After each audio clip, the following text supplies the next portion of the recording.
So, hey guys, we're back. We just finished episode 12. Yes. The one with the space acid angel. Was it a space acid angel? Looks like it was designed on acid or something. Yeah, it looked like something you'd get out of like those quarter toy machines. Like in the stupid like bubbles. Yeah. Of course half these angels kind of look like that too, now that I think about it. Yeah, they're all pretty fucking weird, but this one was like, really? This one was weird compared to the rest of them. Yeah, it was in space.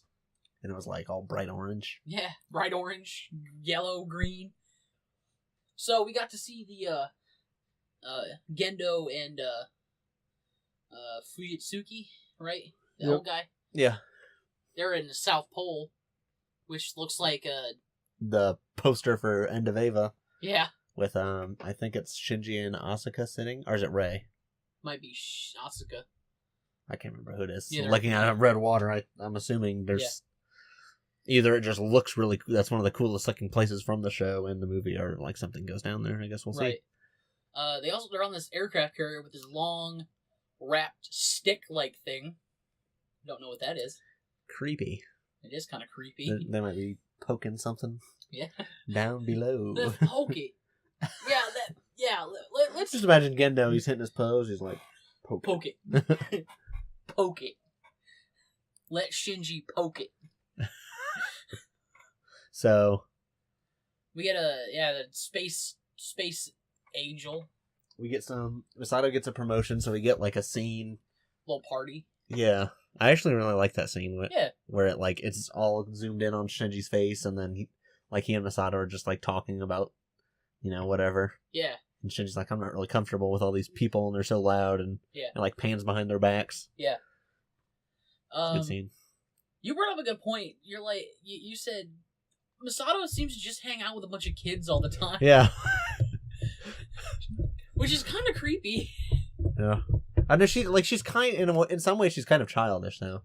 Right. Like, how she was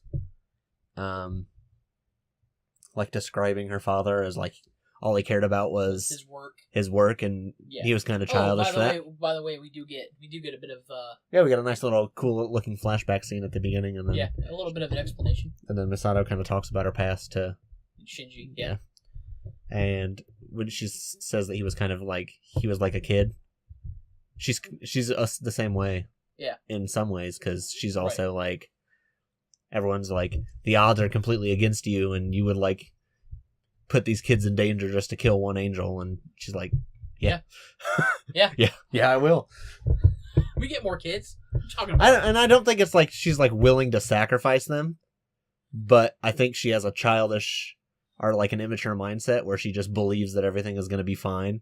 Right. Which in a way is, can be as bad. Right. If something bad happens to the kids or whatever. Mm-hmm. But it's interesting, that parallel, I guess. She's like her immaturity is covered up by the fact that like we gotta finish the mission, but it's more or less like I gotta get revenge. Yeah. Because her dad saved her at the last minute or something, and she's like, I don't know if I loved him or hated him, and so she's like, part of me just wants to destroy the angels for revenge, and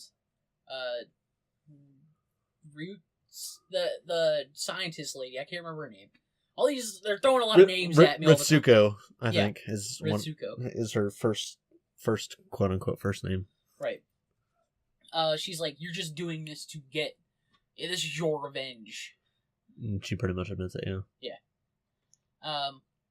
You get a cool scene of like they like catch the falling angel. There's kind of a cool motif, the fallen angel falling to the earth with an AT field. They, like cut open the AT field and stab it in the face. Yeah. It's a pretty cool scene. They like caught it. It's hype. I like the way they do action in the show is like something I really like. Yeah. Where it's not too overdrawn. It's not really an action show. Yeah. I mean, I think we all knew that, but there's really like even in the action scenes, it's almost always like it's not a fight. It's very limited. It's like almost like a simple action set piece thing. It's pretty simple, but it has a lot of cool imagery, and Yeah. Stuff like that. Well, my favorite one is still the one set to the music where they have to kill it in like 1 minute. That was fucking cool. And so we get a call from Gendo in the South Pole. He tells Misato, "Hey, good job," and he goes, "Hey, is Unit Pilot 1 there?" He goes, "Yeah, I'm here." Yes, sir. Yeah, yes, sir. Good work, Shinji. What? And you're like, whoa! Shinji just got like, you're like, was it the old dude who said it? He's like, Gendo would not say that. When Fuyutsuki and Gendo were like standing in the aircraft character, they were talking, and I think it was Gendo that said that, like, I think he would rather live in a world with people drenched in sin. Yeah, he would rather. Yeah, he thinks humanity deserves to survive even drenched in sin. I'm pretty sure he's the one who said that. I think it was. So. I think they kind of kept it ambiguous because you don't see who was talking from behind. It sounded like his voice. Yeah. But yeah, I think that's a nice little insight into his mindset. Yeah. I think that was kind of what we were talking about before. Like, that's pretty much what kind of the mindset that we thought he had. Right. Like, what he cares about is the mission. The mission and protecting the human race. Yeah. Shinji's kind of an afterthought in that he is a human. Yeah. Probably. So Gendo seems to think in big. Think in the bigger picture. Think of the bigger picture, and that's not like it's a good thing necessarily. No, it's kind of a bad thing, really. Yeah. So, but he's good. I mean, shit gets done at Nerve now. Hell yeah.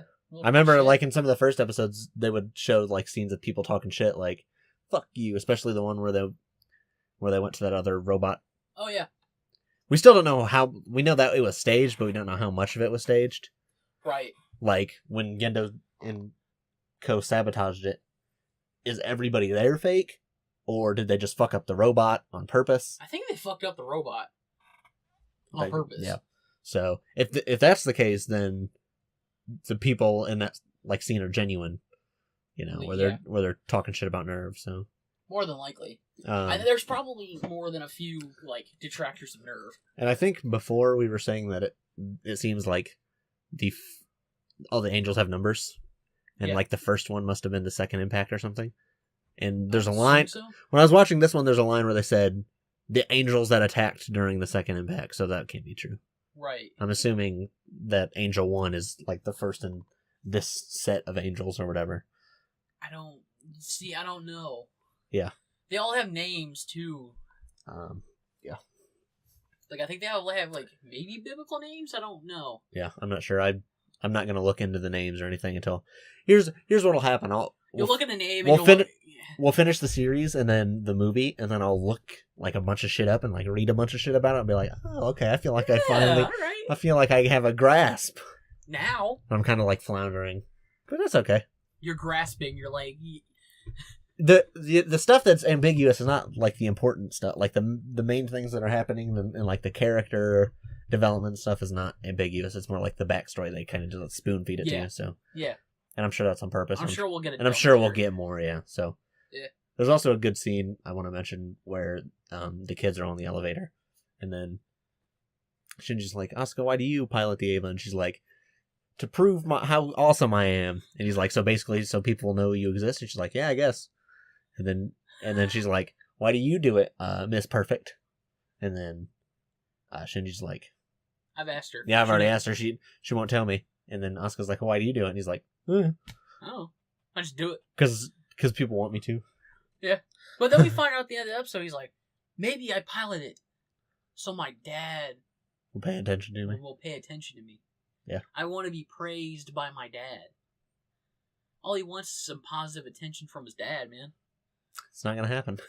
No, more than likely not. Well, he got some. Yeah, I mean, the only reason that's even good is because he's coming from a drought. Right. Yeah. Normally, your parent saying good job doesn't, like, radically, change your whole life, but for Shinji, it might. Yeah, a little bit. Because he's got Gendo as a dad. So. Yeah. It kind of perks up his whole personality a little bit. Oh, and the kids do. Misato's like, oh, well, I'll take you out to eat somewhere nice, and it seems like they're gonna go somewhere fancy. a steak place is what they talk about.